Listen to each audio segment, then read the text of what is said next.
Bonjour à toutes et à tous, bienvenue à ce nouveau vidéogramme, partie 2 pour la théorie du permis B en Belgique. Alors on commence directement avec un exercice imagé sur les priorités. Alors sur cette image, on voit qu'on a le panneau triangulaire voie prioritaire. La définition exacte de ce panneau est: au prochain carrefour, j'ai la priorité sur les autres véhicules. Alors, on voit bien que dans ce cas-ci, il y a un seul embranchement qui vient de la droite. Ça veut dire qu'il n'y a que des véhicules qui viendront de ma droite. Donc, au prochain carrefour, les véhicules qui viennent de ma droite devront me céder le passage car j'ai la priorité par rapport à eux. On voit un peu plus loin, au niveau des feuillages, mais caché par les feuillages, que le panneau est répété. C'est-à-dire que le carrefour qui vient juste après, eh bien, j'ai encore une fois la priorité car le panneau est répété. L'utilisation de ce panneau vaut pour le prochain carrefour, c'est-à-dire une et une seule fois. Alors, très important, les panneaux de priorité de droite et de voie prioritaire, eh bien, il n'y a pas de règle de 150 mètres plus loin. La définition exacte est au prochain carrefour. Au prochain carrefour. Deuxième exercice imagé. Eh bien, encore une fois, c'est la même chose. Donc, au prochain carrefour, j'ai priorité par rapport aux véhicules qui viennent à ma droite. Donc, voie prioritaire. Et on voit que le panneau est répété un peu plus loin, ça veut dire qu'au deuxième carrefour, j'aurai encore une fois la priorité. Si on veut analyser le panneau circulaire bleu, panneau d'obligation, donc obligation d'aller tout droit, ce qui veut dire qu'il m'est interdit de tourner à droite au deuxième carrefour. Ce qui signifie que, en règle générale, il y aura des véhicules qui viendront de là et qu'il s'agit d'une rue très certainement à sens unique. Maintenant, passons directement en revue la définition de deux panneaux qui me semblent un petit peu importants. Alors, premier panneau, accès interdit aux conducteurs de véhicules à moteur ou de véhicules tracteurs construits pour le transport de marchandises. Suffit de retenir que l'accès est interdit aux véhicules pour le transport de marchandises. Donc, ce ne sont pas forcément des camions. Donc, les livreurs Amazon, par exemple, eh bien, l'accès leur est interdit si ce panneau figure. Deuxième panneau, il y a un panneau additionnel qui vient compléter le premier panneau. Le panneau additionnel est de plus 3,5 tonnes. Je rappelle que la limite entre une voiture et un camion est que la masse maximale autorisée est de 3,5 tonnes. Il s'agit de la limite. Donc, les panneaux additionnels concernant ce panneau eh bien, concernent la masse maximale autorisée. Cela veut dire que l'accès est interdit aux camions qui font des livraisons. Exercice imagé suivant. Je désire tourner à gauche, en ai-je le droit? Eh bien, interdiction de tourner à gauche avec un panneau additionnel. Donc, panneau additionnel pour les livreurs. Pour les livreurs dont la longueur de leur véhicule dépasse les 11 mètres. Donc, premièrement, je ne suis pas un livreur. Deuxièmement, mon véhicule ne dépasse pas 11 mètres. Donc, j'ai l'autorisation de tourner à gauche malgré qu'il y ait une interdiction de tourner à gauche. Car le panneau additionnel vient fournir une information sur quels véhicules ne peuvent pas tourner à gauche. Deuxième question, imaginons que je suis un livreur Amazon avec un véhicule de 4 mètres de long. Puis-je tourner à gauche? Eh bien, la réponse est oui. Mon véhicule ne dépasse pas les 11 mètres de longueur, par conséquent, j'ai le droit de tourner à gauche. Troisième sous-question, j'ai un véhicule, je suis un livreur Amazon, bon, là on prend vraiment dans l'imaginaire, hein, et mon véhicule est de mesure 12 mètres de longueur, et j'ai le droit de tourner à gauche. Eh bien, la réponse est non dans ce cas-ci, car 12 mètres est plus grand que 11 mètres, par conséquent, ma longueur dépasse la longueur limite autorisée, je ne peux pas tourner à gauche. Exercice imagé suivant. Eh bien, on va analyser un petit peu tous les panneaux. Premier panneau en haut, c'est sens unique. Ça veut dire qu'une fois qu'on a ce sens-là, normalement, les véhicules peuvent se garer et à droite et à gauche, sauf s'il y a un panneau qui l'interdit. Le panneau additionnel en dessous nous montre qu'en fait, il s'agit d'un sens unique, sauf pour les vélos qui peuvent aller dans les deux sens. Le sens des flèches pour à côté des vélos nous montre le sens de la direction des vélos. Donc à droite, on aura des vélos qui vont du bas vers le haut, et à gauche, on aura des vélos qui viennent de la rue du fond vers nous. Troisième panneau, zone 30. Zone 30, parking. Donc il s'agit d'une zone 30, limitée à 30 à l'heure, et il s'agit d'une zone parking payant. Donc c'est marqué en toutes lettres comme quoi c'est payant. Encore une fois, si je suis livreur et que mon véhicule dépasse les 11 mètres, il m'est interdit d'emprunter cette voie.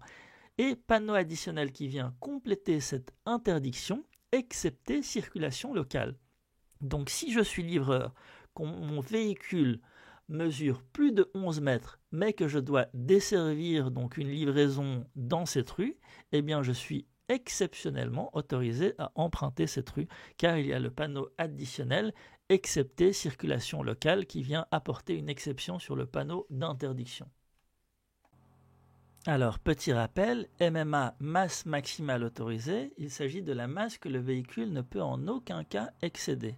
La MMA d'une voiture ne peut en aucun cas excéder 3,5 tonnes. Il s'agit de la limite. Masse en charge, il s'agit de la masse à l'instant T. Lorsque je dis que la masse maximale autorisée d'une voiture ne peut en aucun cas excéder 3,5 tonnes, il existe des véhicules voitures dont la MMA est de 2 tonnes. Donc ça dépend du type de véhicule. Mais à partir du moment où la MMA dépasse les 3,5 tonnes, il n'est plus considéré comme une voiture, mais comme un camion ou autre chose. Donc la masse en charge, je répète, il s'agit de la masse à l'instant T, donc la masse du véhicule avec les charges internes du véhicule, que ce soit et les personnes et les chargements et ce qui se trouve dans le coffre. Maintenant, on a des panneaux de signalisation concernant la vitesse, le stationnement et le dépassement. Tous les panneaux additionnels de masse qui viennent donner une information supplémentaire sur ce type de panneau, eh bien, concernent la masse maximale autorisée. Donc, limitation de vitesse à 50, il s'agit d'une vitesse. Donc, si on a plus de 3,5 tonnes, cela veut dire que obligation de respecter la limitation de vitesse pour les véhicules dont la masse maximale autorisée est de 3,5 tonnes. Pour les dépassements, pareil. Tout ce que la masse maximale autorisée dépasse les 3,5 tonnes, eh bien, ils ont l'interdiction de dépasser. Et pour les parkings, pareil, interdiction de stationner pour les véhicules dont la masse maximale autorisée dépasse les 3,5 tonnes. Donc, moyen mnémotechnique, vitesse, stationnement, dépassement, V comme vendredi, S comme samedi et D comme dimanche. Donc on retient les premières lettres des 3 derniers jours de la semaine et tous ces panneaux concernent la masse maximale autorisée. Maintenant la masse en charge. La masse en charge concerne la direction. Donc soit on a le panneau qui est à gauche qui indique directement la masse en charge, donc la masse à l'instant T, donc tous les véhicules qui à l'instant T, chargement compris, et des personnes et des chargements, dépassent les 5,5 tonnes ne peuvent emprunter cette voie. Et interdiction de tourner à gauche pour les véhicules dont la masse en charge dépasse les 3,5 tonnes pour le panneau de droite. Chapitre suivant, la voie publique. Alors la voie publique est toute voie ouverte à la circulation terrestre où le code de la route est applicable. Ça veut dire que tout ce qui est en dehors des propriétés privées est considéré comme une voie publique. Publique car ouverte à tout le monde et le code de la route est applicable pour tout le monde d'ailleurs. Les parkings de grande surface sont considérés comme des terrains publics. Des terrains publics. C'est-à-dire qu'on peut y avoir accès si on a une raison valable ou une raison valable d'y aller. Et les terrains privés n'appartiennent pas à la voie publique car ce sont des terrains privés. Conséquence, on peut rouler sans permis sur ces terrains privés. Il n'y a aucune problématique. Aucun agent ne peut vous demander votre permis sur ce genre de terrain. Mais, si un accident se produit dans ces lieux, on appliquera quand même le code de la route et en règle générale la priorité de droite. Alors, si un véhicule commet un délit de fuite et qui va se réfugier sur un terrain privé, eh bien, la poursuite peut continuer sur ces terrains. On ne peut pas se dire, voilà, je suis arrivé sur mon terrain privé ou un terrain privé, policier, vous devez vous arrêter la poursuite. Non, ça ne marche pas comme ça malheureusement. Deuxième chose que je n'ai pas écrit sur la fiche, on peut être soumis à un test d'alcoolémie malgré qu'on soit en train de conduire sur un terrain privé. Donc ce sont les deux exceptions, et les délits de fuite et les tests d'alcoolémie. Alors, on reprend ça, mais avec d'autres fiches. Donc, la voie publique, on voit bien que ici, les maisons ne sont pas comprises dans la voie publique, et tout ce qui est en dehors, donc ce qui est après les gazons, n'est pas considéré comme la voie publique. La voie publique, donc, on peut la subdiviser. On a la voie publique en A, qui comprend tout ce qui est macadamisé, et même les accotements. On a la chaussée en B, donc la chaussée où roulent les véhicules. La bande de circulation, donc on voit qu'on a 2 bandes de circulation, une allée, une retour, et enfin les pistes cyclables.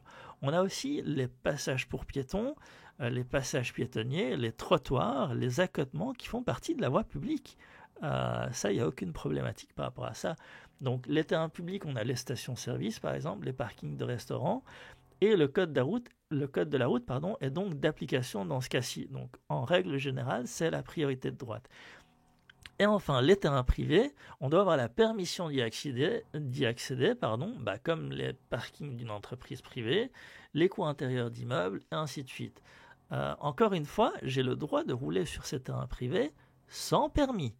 Les 2 grandes interactions avec la police sur ce genre de terrain est lorsqu'on est alcoolisé, on peut subir un test d'alcoolémie sur ce genre de terrain, et lorsqu'on commet un délit de fuite, eh bien, la poursuite par les forces de l'ordre peut continuer sur ces terrains, malgré que ce soit des terrains privés. Alors, qu'est-ce qu'un délit de fuite? Alors, lorsqu'un conducteur est sujet à un accident, qu'il soit en droit ou en tort, donc je répète bien, qu'il soit en droit ou en tort et qu'il prend la fuite après l'accident, ceci est considéré comme un délit de fuite. En tort, on peut comprendre pourquoi il prend le délit de fuite parce qu'il est en tort. En droit, ça peut arriver d'être en droit et de prendre un délit de fuite car on peut être en défaut d'assurance, par exemple, ou ne pas avoir le permis et essayer d'éviter certaines problématiques ultérieures. Ou alcoolisé, par exemple. Voilà, ce sont des exemples très concrets qui arrivent très très souvent. Maintenant, il y a aussi délit de fuite lorsqu'on commet un accident seul avec des éléments de la voie publique et qu'on prend la fuite. En fait, il s'agit de prendre la fuite après un accident, en droit ou en tort ou seul. Le fait d'encastrer une baie vitrée d'un abribus ne vous donne en aucun cas le droit de partir comme si de rien n'était. Donc si vous vous faites prendre, eh bien vous êtes considéré comme quelqu'un qui vient de commettre un délit de fuite. Le délit de fuite est une infraction bien évidemment grave, très grave même. C'est-à-dire que si vous vous faites prendre, vous serez convoqué chez la police, très certainement, et vous serez convoqué par la suite devant un juge où vous devrez produire des moyens de défense, soit par vos propres moyens, soit par le biais d'un avocat. Donc sur l'image qu'on voit, on voit que le juge se trouve toujours au centre, toujours. À sa droite, il s'agit du greffier qui s'occupe de tout ce qui est administratif, et à sa gauche, eh bien, on trouve le procureur qui essaye de vous accabler au maximum et de vous faire payer au maximum pour la sanction que vous venez de commettre. Alors, pour tout ce qui est code de la route, il s'agit du tribunal de police qui a compétence. Tribunal de police. Il y a des niveaux plus hauts pour tout ce qui est vol, larcin, et encore plus haut pour tout ce qui est crime, dont il s'agit des tribunaux correctionnels et des tribunaux pénals pour tout ce qui est encore bien plus grave. Alors on repasse un petit peu sur la théorie pure. Donc définition du panneau d'indication donc carré bleu où il y a une voiture dessinée dessus. Ce panneau veut dire route pour automobile. Ça veut dire que la route est accessible pour tous les véhicules à moteur sauf les cyclomoteurs de classe A et B et les tracteurs. Donc sauf les cyclomoteurs et les tracteurs. Je souligne que c'est tous les véhicules à moteur, donc les vélos ne sont pas autorisés. Les trottinettes, pareil. Exercice imagé, on va essayer d'analyser toutes les indications, tous les panneaux se trouvant ici. Donc je pense que c'est le tunnel Montgomery. Donc on voit qu'on a déjà un feu tricolore qui est au vert. Donc le feu normalement est toujours au vert. Il n'y a pas de phase où il passe au rouge. Le feu vert veut dire que le tunnel est ouvert à la circulation. Le feu passe au rouge seulement et seulement si il y a des travaux, il y a un incendie ou il y a quelque chose qui gêne la possibilité d'emprunter le tunnel. Donc le feu sera toujours vert, je le répète, il ne s'agit pas d'un feu de circulation. Alors les panneaux du plus haut vers le plus bas. En haut, nous avons interdiction pour tous les véhicules transportant des marchandises dangereuses d'emprunter le tunnel. Le 3,5 tonnes, donc interdiction à tous les véhicules dont la masse en charge dépasse les 3,5 tonnes. Donc tous les véhicules, toutes les voitures normalement auront la possibilité d'emprunter ce tunnel parce qu'on a dit que la masse en charge d'une voiture ne dépasse jamais sa masse maximale autorisée qui est de 3,5 tonnes. Et enfin, tout en bas, donc le petit carré bleu de la voiture de l'image précédente, donc route pour automobile. Ça veut dire que et les cyclomoteurs de classe A et B et les tracteurs et tout ce qui n'a pas de moteur, eh bien, n'est pas autorisé à emprunter le tunnel. Analyse de panneaux. Alors, il s'agit d'une route pour automobile limitée à 90 km/h et le panneau additionnel plus de 3,5 tonnes eh bien, se réfère aux 70 km/h. Donc en fait, la limitation de 70 km/h est en fait une limitation pour tous les véhicules dont la masse maximale autorisée dépasse les 3,5 tonnes. Le panneau additionnel se met toujours en dessous du panneau principal. Donc, panneau de vitesse, donc comme on a dit, vitesse vendredi, par conséquent masse maximale autorisée. Donc ça veut dire que si la masse maximale autorisée de mon véhicule dépasse les 3,5 tonnes, ma limitation de vitesse est limitée à 70, sinon pour tous les autres véhicules, ma limitation de vitesse est limitée à 90 km/h. Maintenant, ces deux panneaux sont des panneaux de début d'agglomération et de fin d'agglomération. Alors, je ne vais pas lire la définition, je vous laisse le faire, mais pour comprendre, agglomérer, il s'agit de conglomérer, il s'agit de mettre ensemble. Donc, ça vient de la même étymologie, pardon. Donc, en fait, c'est l'endroit où il y a vraiment le plus d'habitations collées l'une à côté des autres. Il s'agit de deux panneaux à connaître, en fait, le panneau de début d'agglomération et le panneau de fin d'agglomération. Alors, il faut savoir que dans l'agglomération, eh bien, la limitation de vitesse, s'il n'y a pas de panneau de vitesse, eh bien, est de 50 km/h hors Bruxelles et de 30 km/h dans Bruxelles. Donc, automatiquement, si on a un panneau d'agglomération, eh bien, il y a une limitation de vitesse qui va avec. Sauf, à la seule exception, s'il y a un panneau de vitesse qui vient annuler en fait cette réglementation intrinsèque à ce panneau. Panneau suivant. Ce panneau est une limitation de vitesse et le panneau d'agglomération est un panneau additionnel au principal car il est juste en dessous. Donc en fait c'est une limitation de 30 km/h dans toute l'agglomération. Donc je suis limité à 30 km/h jusqu'à ce que je rencontre le même panneau barré. Donc à l'image de gauche, donc la limitation de vitesse est limitée à 90 km/h dans toute l'agglomération jusqu'à ce que je rencontre le même panneau d'agglomération barré. Excepté circulation locale. Alors le panneau additionnel excepté circulation locale. Dans ce cas-ci, ce panneau additionnel vient donner une information supplémentaire sur voie interdite dans les deux sens, c'est-à-dire que personne ne peut rentrer, excepté circulation locale. Alors, quelles sont les exceptions ? Les exceptions, la circulation locale, sont les riverains, c'est-à-dire que les habitants de la rue concernée pourront emprunter ce chemin parce qu'ils habitent dans cette rue, tout simplement.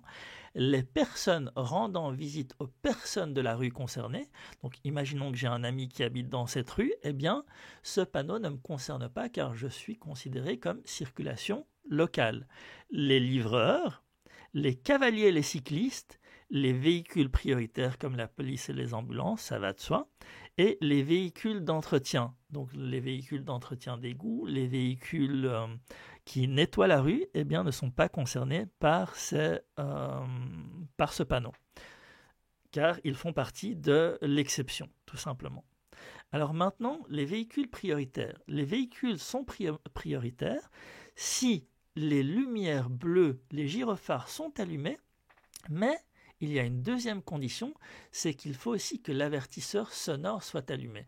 Ça veut dire qu'une voiture de police qui a simplement les gyrophares allumés, mais qui n'a pas le son, eh bien, n'est pas prioritaire par rapport à moi. Il faut que le son soit activé pour qu'il soit prioritaire. Alors maintenant, on sait très bien qui est prioritaire. Quels sont les véhicules qui ont des gyrophares? Ce sont les ambulances, les pompiers, les policiers et ainsi de suite.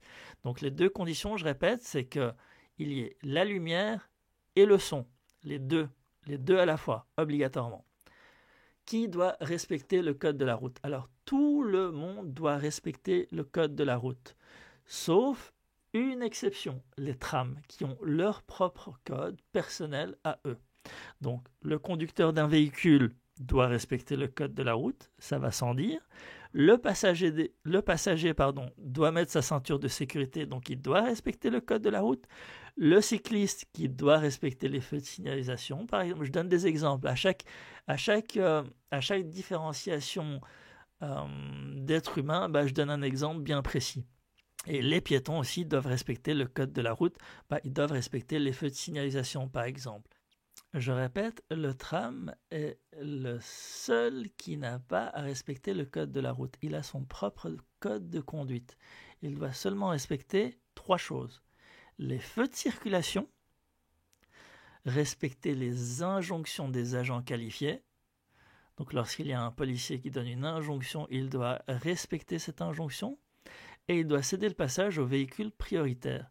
Hormis ces 3 exceptions, il a priorité sur tout le monde, c'est-à-dire qu'un piéton sur un passage pour piéton n'a pas priorité sur le tram. Le tram a priorité sur le piéton. Donc, je répète, le tram a priorité sur le piéton. Il y a 3 règles à respecter pour le tram. Respecter les feux de circulation, les injonctions des agents qualifiés et céder le passage aux véhicules prioritaires. Alors, il est à noter que certains transports en commun, dont la STIB, a des feux de circulation qui leur sont spécifiques. On voit les différentes configurations du feu. Alors, en haut à gauche, une barre horizontale en haut veut dire feu rouge. Donc, il s'agit exactement de la même signalétique d'un feu rouge, mais pour les véhicules de la STIB. Au milieu, donc, un cercle blanc, donc toutes les couleurs sont blanches, un cercle blanc, feu orange. Et enfin, en bas, il y a plusieurs possibilités différentes.